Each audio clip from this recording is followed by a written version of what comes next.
Olho de Horus.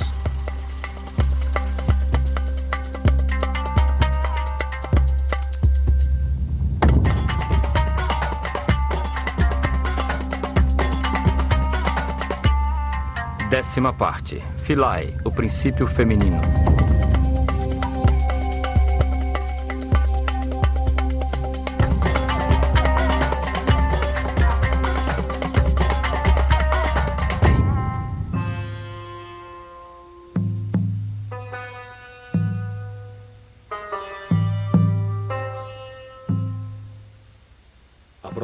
Aproveitando a extensão da ilha de Philae, dedicada desde tempos remotos ao culto de Ísis, a força feminina geradora da espiritualidade na consciência do homem, veremos como a mulher ocupava um lugar privilegiado na hierarquizada sociedade egípcia.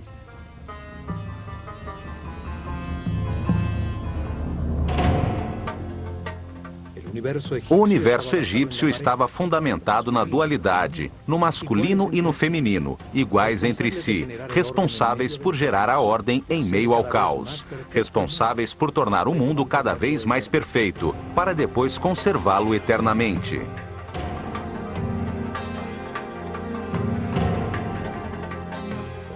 Os sacerdotes do Olho de Horus ensinaram a seu povo que o Deus único, o que está em todas as partes, tem uma parte masculina, a sabedoria com a informação absoluta, e uma parte feminina, a substância homogênea com o amor infinito.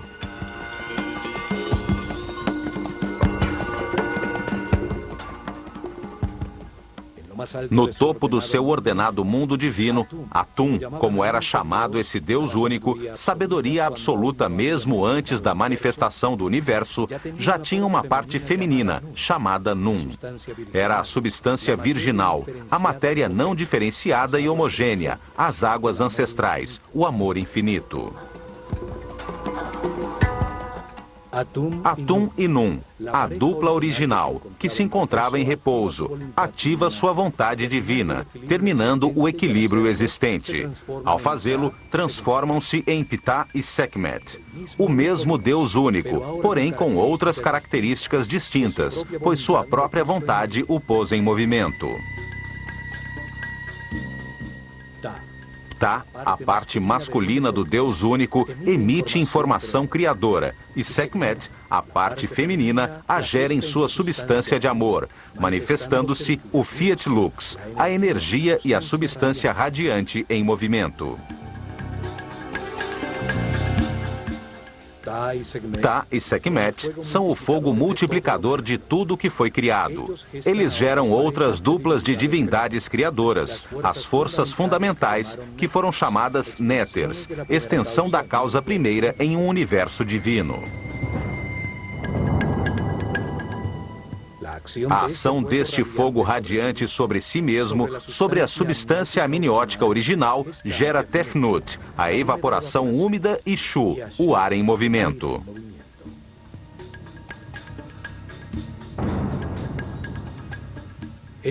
Esta dupla divindade, Tefnut e Shu, o vapor e o ar em movimento, ajudam a modificar o espírito original, tornando-o denso, fazendo com que se materialize ao ser acionado e gere uma nova dupla.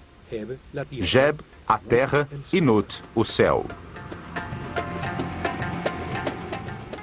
Desta forma, foram criados os mundos diferenciados no espaço, os reinos minerais sob forma de sóis e planetas, os sistemas solares e as galáxias.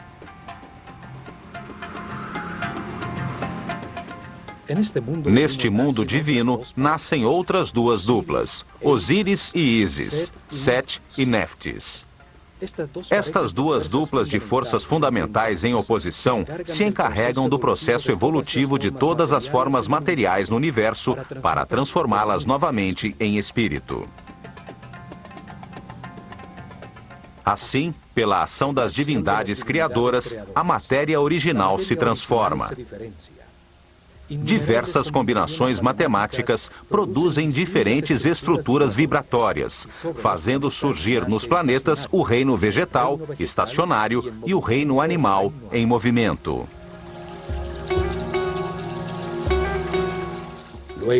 Depois, em outro ato de criação, o Deus único gera seu filho, a consciência do homem. Outra dupla, desta vez humana, formada por um homem e uma mulher, e com capacidade de multiplicar-se.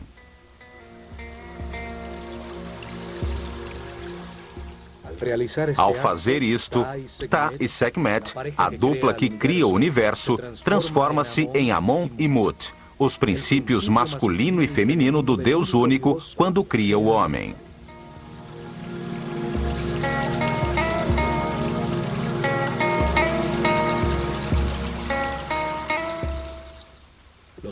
Foram feitos à sua imagem e semelhança, com a capacidade de criar em sua mente, de modelar e construir. Têm livre-arbítrio, para que ao compreender os resultados de suas decisões, se tornem sábios, num processo evolutivo que leva muitas vidas.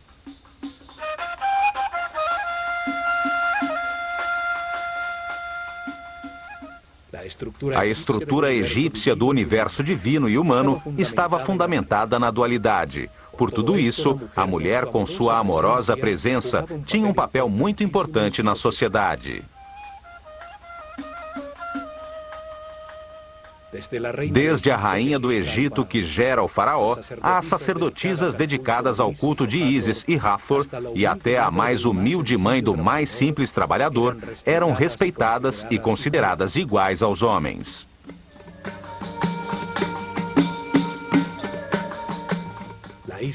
A ilha de Philae era dedicada a Ísis, a figura que, como mãe de Horus, simbolizava a maternidade. Ísis ocupava no coração dos egípcios o mesmo lugar que hoje ocupa a Virgem Maria no coração dos católicos. Após milhares de anos, ainda restam centenas de suas esculturas. Em muitas delas, Ísis aparece dando proteção e amor materno a um Horus recém-nascido, em uma pose que qualquer católico identificaria com a mãe de Jesus.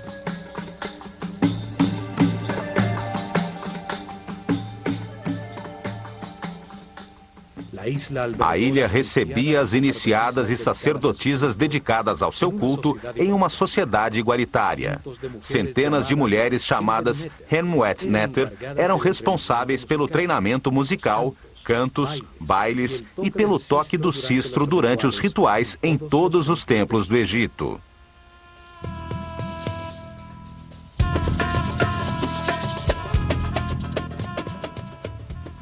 Ísis é a personificação da maternidade dedicada, da fidelidade e da delicadeza feminina. Ísis fornece a substância, as emoções superiores, o êxtase, a intuição que, com o acúmulo de amor e verdade, tornam possível a geração de Horus, a consciência imortal e permanente. Ísis é a força que leva o homem à espiritualidade, em todas as suas reencarnações, enquanto vai abandonando aos poucos sua animalidade original e transformando-se em um ser respeitoso, flexível e sábio. Esse ser vai em direção à consciência permanente, simbolizada por Horus, seu filho imortal. Ísis é a matriz desta consciência permanente. Ela gera no mundo interior de todo homem as emoções superiores, conseguindo que eleve sua frequência de vibração. Ísis manda desde as dimensões superiores em direção à consciência, a inspiração que produz as ideias e que dão lugar às artes. Ísis impulsiona a busca e o reconhecimento de Deus. Impulsiona o caminho à espiritualidade, fazendo com que cada homem, livremente, em seu interior, possa sentir a emoção superior de adorá-lo e que o levará ao êxtase.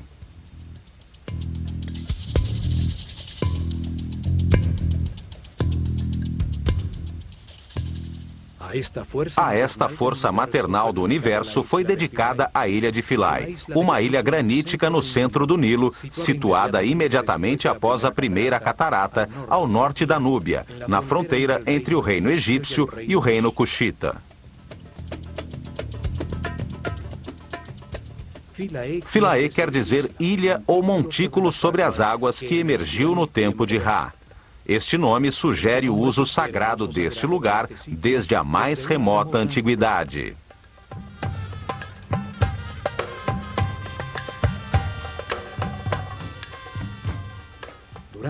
Durante milhares de anos, os belos templos ali localizados serviram como ponto de divulgação da cultura, da religião e da arte egípcia em direção à Núbia e ao Sudão.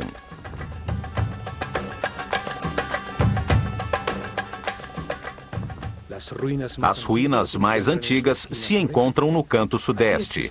Ali existia um pequeno templo núbio, orientado para a estrela Canopus e dedicado a uma divindade chamada Mandulis. O templo foi destruído em alguma das antigas guerras entre egípcios e núbios. Ao lado de suas ruínas, os núbios construíram outro templo, dedicado a Arenznufis. Esse é o nome que deram a Osíris, o companheiro de Ísis. Os egípcios passaram a controlar a ilha e construíram um primeiro templo dedicado a Ísis. No ano 1250 a.C., Ramsés II deixou um marco em que afirma tê-lo reconstruído. O faraó Taharka faz o mesmo no ano 680 a.C. e 120 anos depois, no ano de 560 a.C., o faraó Amasis mandou talhar as imagens de seu pílono. 300 anos mais tarde, no canto sul, Nectanebo construiu um pequeno templo. No ano 250 a.C., os faraós ptolemaicos, herdeiros de Alexandre Magno, decidiram reorientar o eixo do templo em 21 graus, para enfocar novamente a estrela Canopus, que tinha se deslocado com o movimento do sistema solar. Os templos estelares eram desmontados e reconstruídos a cada 300 ou 400 anos para enquadrar a estrela que estudavam, pois o movimento do sistema solar pela galáxia a tirava da orientação dos pílunos.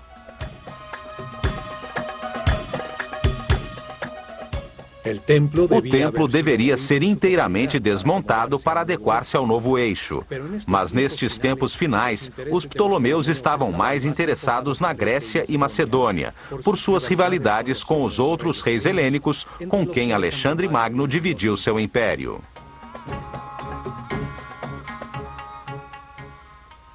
Sua localização em uma ilha tornava este trabalho ainda mais difícil. Por isso, decidiram construir um templo com um segundo pílono que enquadrasse adequadamente a abóbada celeste sem modificar o templo.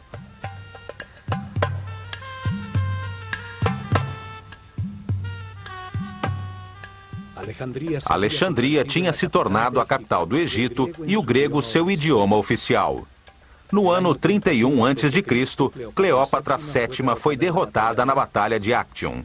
Com seu suicídio, o Egito caiu nas mãos de Otávio, que se converteu em Augusto, o primeiro imperador romano. Os imperadores romanos construíram outros templos em Philae.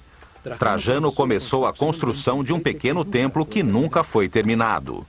Seus capitéis representam um feixe de papiros, sobre os que ainda se encontram uns cubos de pedra que nunca chegaram a ser talhados com a efígie de Hathor.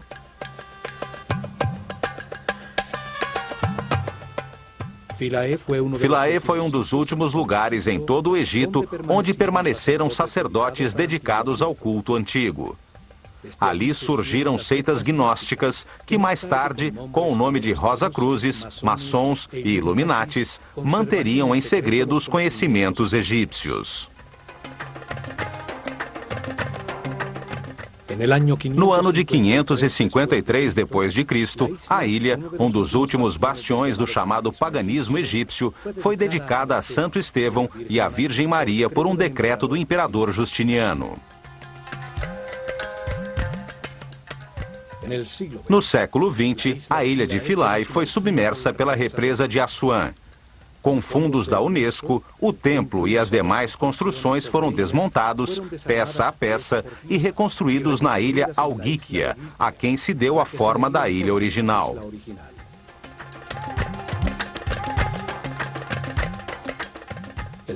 O templo foi orientado da mesma forma que o original. Norman Lockyer registrou o eixo do templo original aos 76 graus e meio sudoeste, com o intuito de focalizar os movimentos da estrela Canopus sobre o Polo Sul. Esta é a mesma estrela a qual estava orientado o templo de Edfu.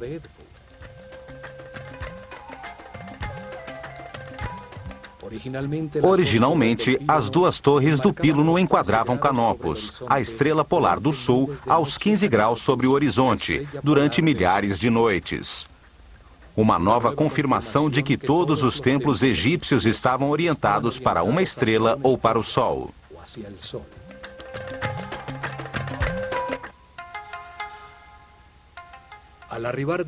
Do Nilo, já se vê a imponente construção, com os dois pílunos que formam o grande pátio interno e a extensa colunata que forma um pátio que termina em frente ao pequeno templo de Nectanebo.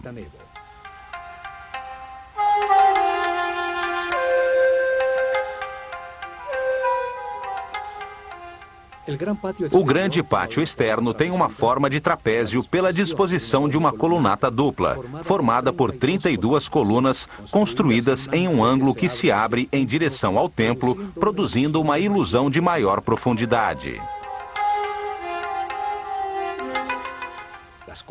As colunas e um extenso muro que tem a distâncias regulares, uma série de janelas que se abrem para o Nilo, formam um imenso corredor. Todas as colunas são diferentes, como um conjunto de papiros. Seus capitéis floreados, de cores vivas, tinham diferentes formas.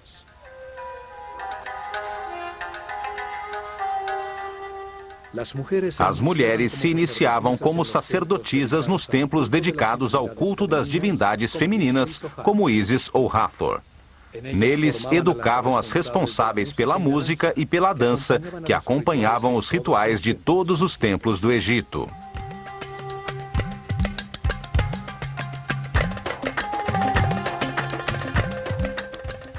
As mulheres dedicadas à música, chamadas de Shemayet, podiam também servir às divindades masculinas e também transformar-se em escribas. Mas era a mulher a encarregada de tocar o sistro, cujo som acalmava as divindades e permitia que a mente do homem descansasse.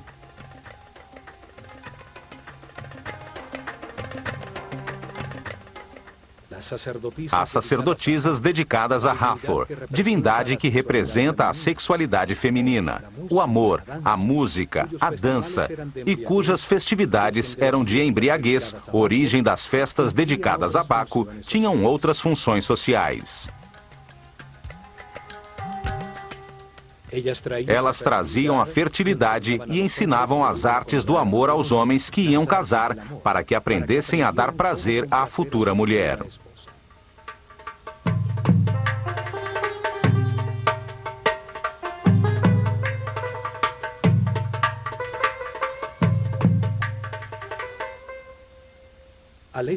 A leste, sobre a colunata do grande pátio, encontra-se um pequeno templo dedicado a Imhotep, o sumo sacerdote que construiu a pirâmide escalonada de Saqqara e deixou os planos e desenhos dos templos de Dendera e Edfu.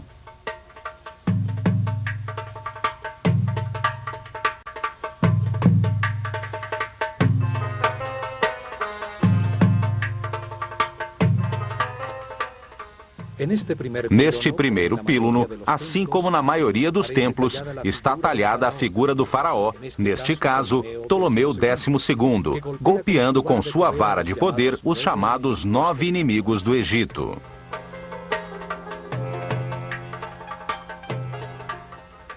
Era uma espécie de superstição gráfica simbólica que mantinha afastadas as forças do caos e proclamava a vontade do faraó, mediador entre o homem e a divindade, de manter a ordem no Egito e em todo o cosmo.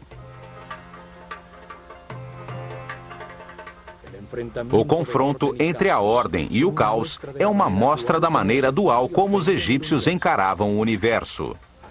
Assim também o país tem duas regiões, o Grande Vale do Nilo, chamado de Alto Egito, e o delta em que se abre quando chega ao Mediterrâneo, chamado de Baixo Egito.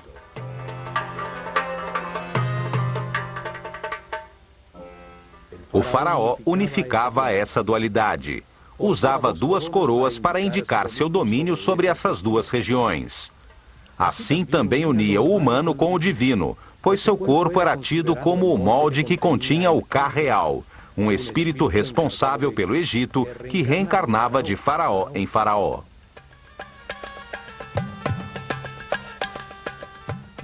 Por isso, o faraó, o mais importante de todos os egípcios vivos, representava o nível de consciência alcançado pelo povo durante seu reinado.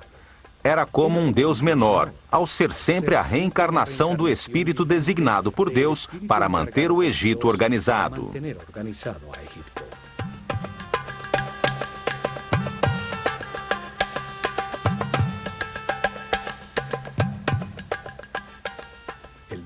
O novo píluno também tem dois mastros, onde ficavam as bandeiras. Suas duas torres deveriam ser simétricas, unidas em um pórtico. No entanto, aqui em Philae, a torre esquerda tem uma porta que leva diretamente à Capela dos Nascimentos.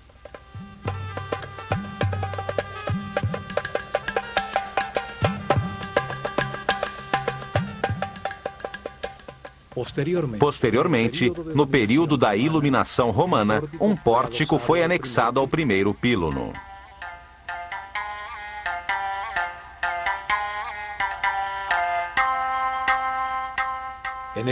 Nesta capela, celebrava-se o nascimento das divindades e de seus filhos, como Horus, e a maternidade de Ísis, nas datas em que sua representação no céu, Sírio, reaparecia anunciando o novo ano, o solstício de verão e a enchente do Nilo.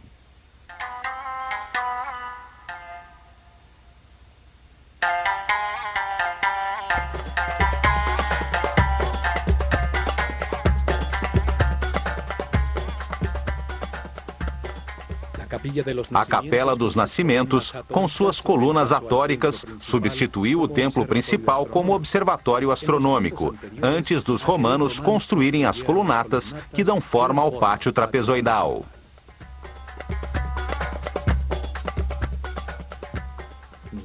Nenhuma sociedade deu às mulheres o valor dado pelos egípcios.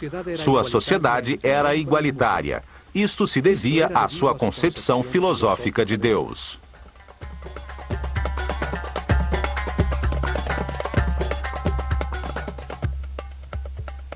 Em ações legais.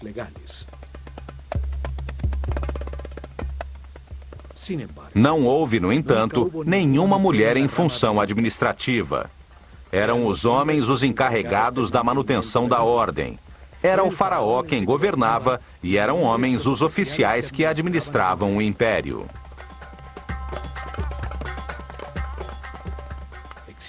Existe uma lenda que afirma que o direito ao trono era transmitido através da linha feminina, que era a princesa real, a herdeira legal do trono. O homem por ela escolhido como marido se convertia no faraó reinante.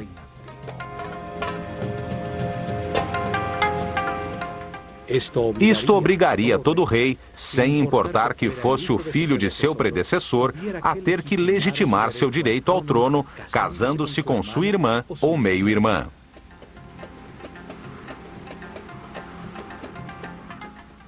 No entanto, não existe uma linha direta de herdeiras que confirme esta lenda. Sabe-se que os faraós eram polígamos e que as esposas principais de Tutmoses III, Amenhotep II e Amenhotep III, não eram de família real.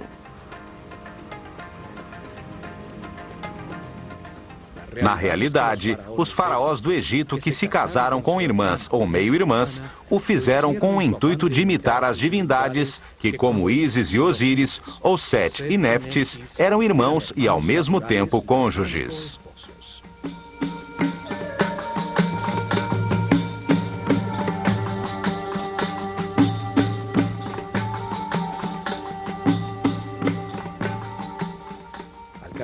Ao casar-se com sua irmã ou sua filha, o faraó se distanciava dos súditos, que nunca se casavam assim, e se colocava ao nível das divindades, reafirmando seu direito divino de reinar.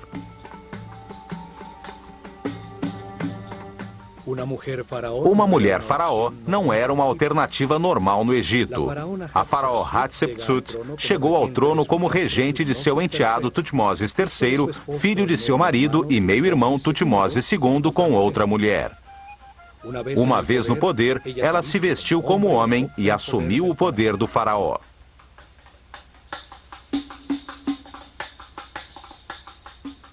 Após seu reinado, sua imagem como faraó foi sistematicamente apagada dos registros para eliminar da memória uma mulher que se apoderou do trono de forma imprópria. No entanto, suas imagens como rainha ainda continuam intactas.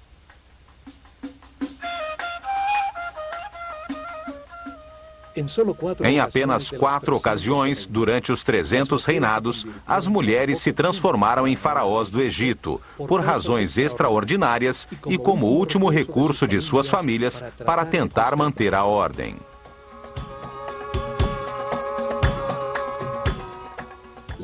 A primeira foi a rainha Nitiriket, que reinou ao final da 6ª dinastia, no começo do caos, que hoje se chama de primeiro período intermediário.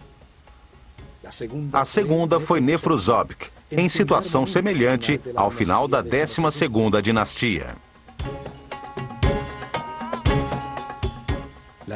A terceira foi Tausret, que reinou depois do caos causado por Moisés com suas 10 pragas, quando seu marido Sete II morreu afogado cruzando o Mar Vermelho. E a quarta foi Cleópatra, que matou seu irmão antes que o Egito se transformasse em província romana. Todas tinham em comum serem rainhas do Egito por terem se casado com o faraó e chegarem ao trono pela morte destes em circunstâncias extraordinárias.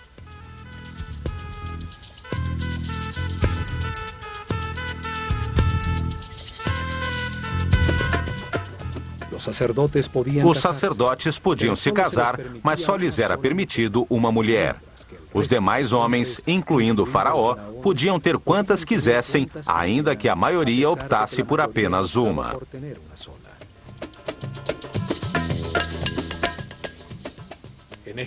No Egito, existia a separação legal em caso de fracasso do casamento. O homem era obrigado a devolver todas as propriedades e riquezas que a família da mulher havia dado em dote, mais uma parte das suas para os filhos que tivessem tido. Para tanto, somente tinham que dizer, perante o sacerdote do templo e testemunhas das duas famílias, as seguintes palavras: Eu me separo de ti como mulher ou marido e me afasto de ti para sempre. Renuncio a meus direitos sobre ti. Que a vida te dê outro companheiro ou companheira no lugar a que queiras te dirigir.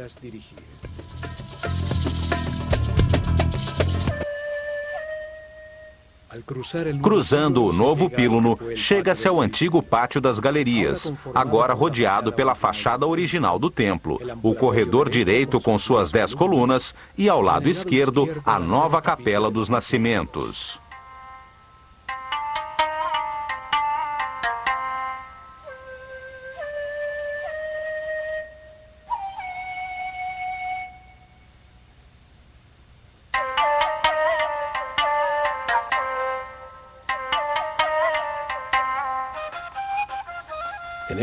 Neste pátio encontra-se o marco com o cartucho de Ptolomeu e Cleópatra, que serviu a Champollion para decifrar o decreto escrito em hieroglifos grego e demótico na famosa Pedra da Roseta.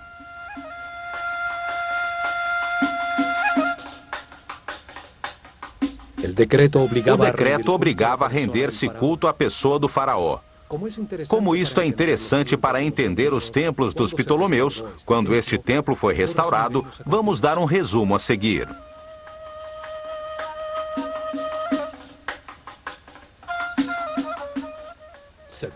Decreta-se que todos os templos do Egito devem destinar em seu interior, ao lado dos santuários dos deuses, um lugar que mantenha uma imagem em ouro do eterno rei Ptolomeu, o amado de Ptah, o deus Epifânio Eucaristos, diante do qual deve-se colocar a imagem da divindade principal do templo, entregando-lhe a arma da vitória. Tudo deve ser feito com o estilo egípcio, e os sacerdotes, com suas vestimentas sagradas, devem prestar adoração 3 vezes por dia, realizar todos os rituais em sua honra e, nas festividades egípcias, carregá-lo nas procissões, como fazem com os outros deuses.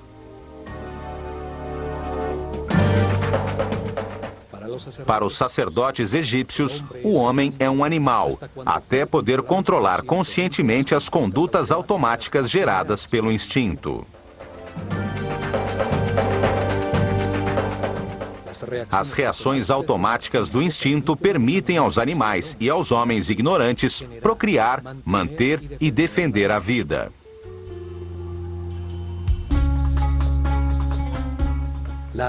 A atração pelo sexo oposto impulsiona a geração da vida. Os desejos são um mecanismo da natureza que indica uma carência a ser suprida para manter a vida. O medo impulsiona a fugir ou a agredir em defesa da vida.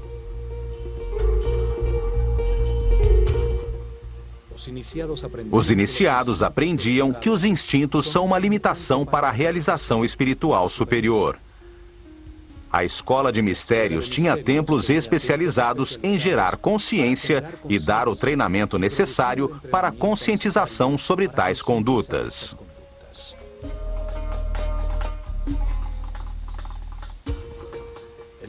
O instinto de agressão era controlado em templos como Kom-Ombo. Ali, os medos eram superados pela compreensão de que nada há a temer, que a morte é apenas um passo para outra vida. Aprendia-se que o medo apenas desperdiça a energia vital necessária para que se atinja a paz interior.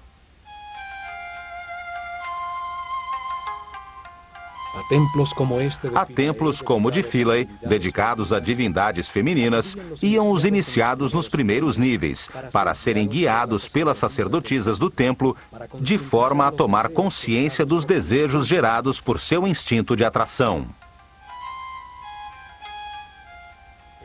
O desejo permite ao homem reconhecer uma necessidade ou uma atração. Produzem uma reação de agrado ou de rejeição nos centros emocionais, que, por sua vez, conectam os sentimentos na mente. Mas tais sentimentos são polarizados. Podem ser de alegria ou tristeza. Podem produzir satisfação ou insatisfação.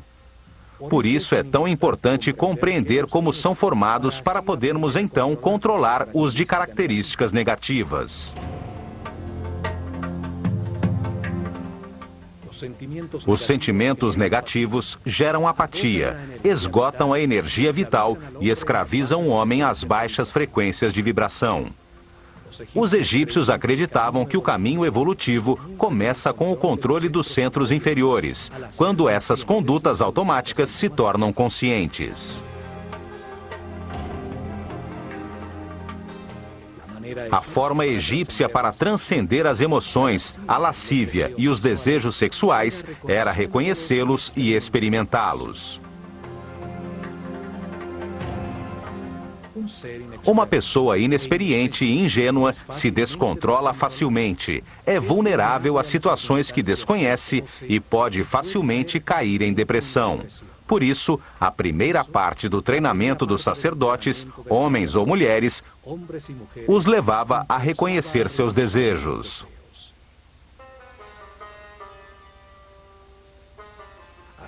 Aprendiam que, ao ativar os centros inferiores e os sentimentos através do amor e da compreensão, o resultado para a mente é sempre de paz, harmonia e felicidade. O templo era considerado pelos sacerdotes como um modelo do mundo no momento inicial da criação. Nesse momento, Deus manifestou o universo, emergindo um pequeno monte de terra das águas do caos, de forma similar ao que acontecia quando as águas transbordadas do Nilo se retiravam todos os anos, permitindo que o Deus Criador aparecesse trazendo vida nova ao país. O acesso através de uma escadaria externa fazia com que o santuário se transformasse no montículo da criação, onde Ísis, a divindade deste templo, se manifestava dentro da estátua que a personificava. Ao subir ao seu interior, chega-se a um pequeno pátio cercado por colunas, localizado no centro do chamado Salão da Vida, um salão suspenso com elevadas colunas.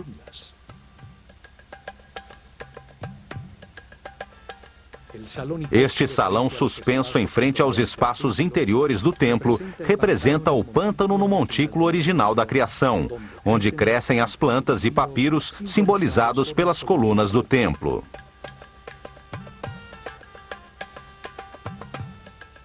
O espaço aberto central servia às vezes de capela, onde as figuras simbólicas eram expostas à luz solar para renovar a energia, num ritual antiquíssimo.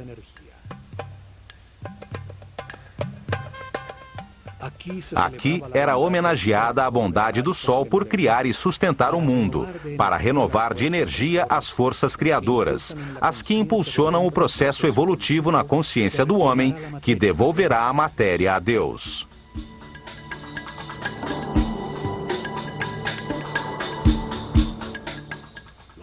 Os muros deste espaço foram talhados para mostrar como o universo era entendido. Vemos também outras talhas de numerosas cruzes cópticas, marcas da nova filosofia que chegou ao Egito quando Philae se transformou numa igreja católica.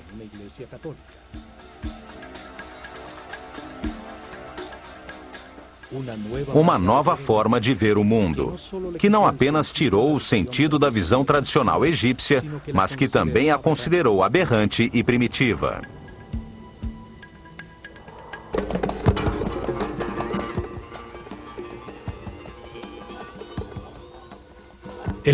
O Salão da Vida, ou Per Ankh, servia como um escritório, onde eram escritos, copiados, editados e armazenados os textos sagrados. Ali eram feitas em papiros as ilustrações mestras que deviam ser talhadas nos muros do templo.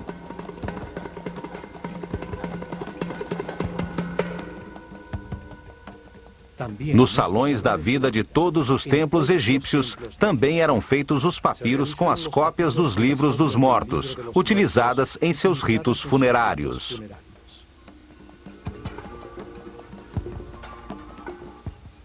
A Casa da Vida era o centro de ensinamento do templo. Teologia, arte, ritualismo, magia, astronomia e medicina eram aqui ensinados. A biblioteca, com os textos armazenados, serviu como modelo para a Biblioteca de Alexandria.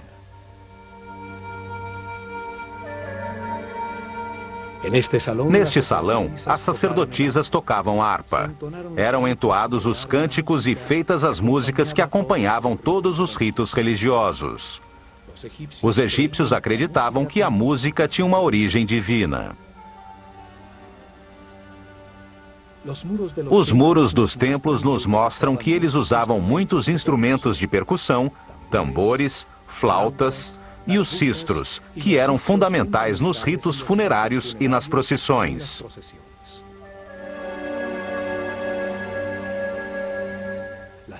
As danças, as músicas e os cantos estimulavam o Criador para que a fertilidade não fraquejasse, evitando assim que o cosmo retornasse ao caos.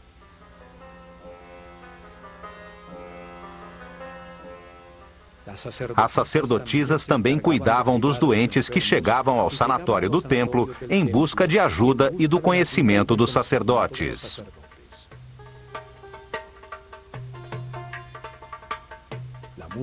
A música era usada como instrumento de cura espiritual e material, e as notas musicais eram usadas como medida entre a Terra e os planetas.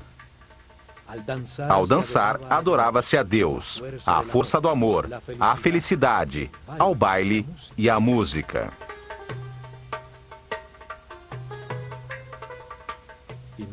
Em seguida, tem-se acesso ao Salão das Aparições, que neste caso não é suspenso, com o tradicional salão aberto para o exterior para receber as oferendas do povo.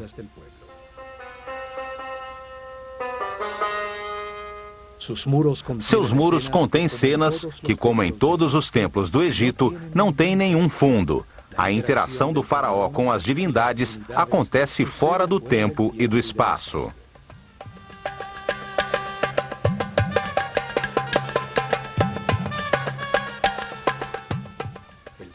O templo era o cenário onde se representavam os diferentes rituais de forma dinâmica, em meio ao som musical das vozes e instrumentos, o recitar das palavras dos ritos, o cheiro de incenso, em louvor à divindade, para conseguir seu apoio na continuação do universo organizado. Havia liturgias diárias e uma série de festividades cíclicas, onde as figuras simbólicas recriavam os mitos em cerimônias no espaço sagrado do templo e procissões em barcas sagradas pelo Nilo em direção a outros templos.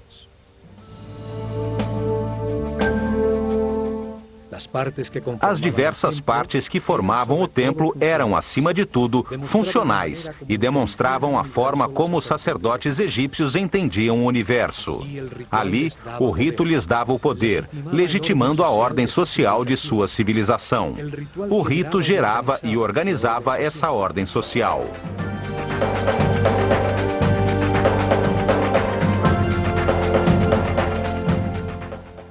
Depois, chega-se à Câmara das Oferendas. Do seu lado esquerdo ficava o Salão da Barca de Ouro, usada para levar a imagem sagrada nas procissões e festividades.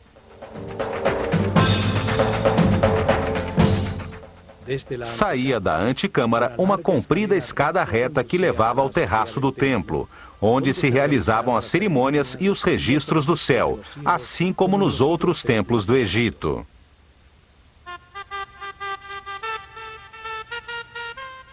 Talhados nas paredes desta antecâmara, vê-se o faraó Ptolomeu fazendo oferendas a Ísis. Tais paredes, douradas em outros tempos, pois eram forradas com lâminas de ouro, perderam quase toda a cor original.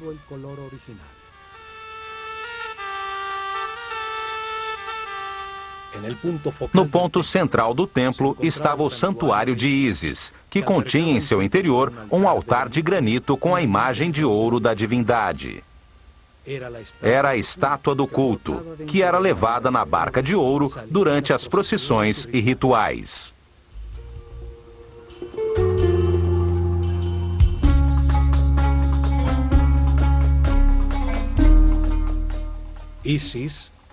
Ísis, a Virgem Mãe Egípcia, que concebe Horus de forma imaculada, tem sobre a cabeça um trono, uma cadeira simbólica sobre o chakra da coroa, onde se sentará a consciência permanente de todo homem e que reinará para sempre.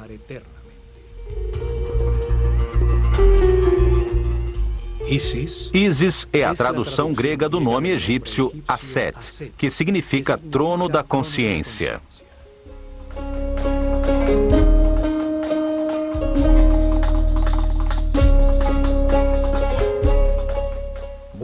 É muitas vezes representada com um abutre sobre a cabeça, no qual se apoiam uns chifres de vaca sustentando um disco dourado. O abutre dedica-se tão somente às suas crias. Transforma em seu interior as substâncias em decomposição, transformando-as em alimento, em nova vida.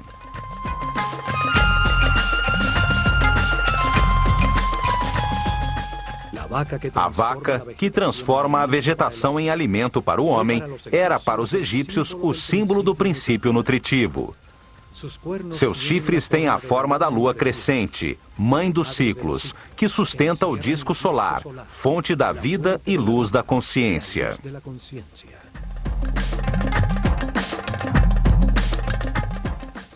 Este santuário simbolizava o respeito que os egípcios tinham pela maternidade. um respeito baseado na busca da ordem e do equilíbrio.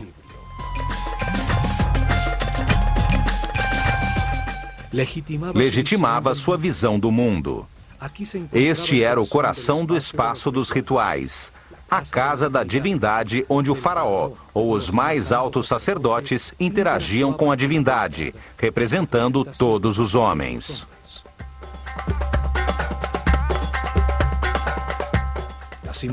As imagens talhadas da divindade permitem que torne a viver na mente de todos os que a observam, fazendo com que participem simbolicamente de seus rituais e compartilhem suas oferendas.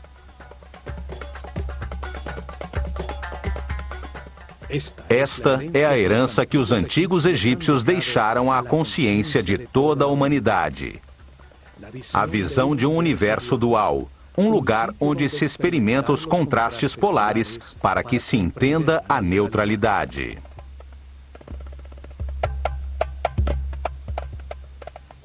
Uma escola desenhada por Deus de forma perfeita para transformar por sucessivas reencarnações um inocente em sábio, um animal em super-homem, graças à experiência adquirida a partir de suas próprias decisões.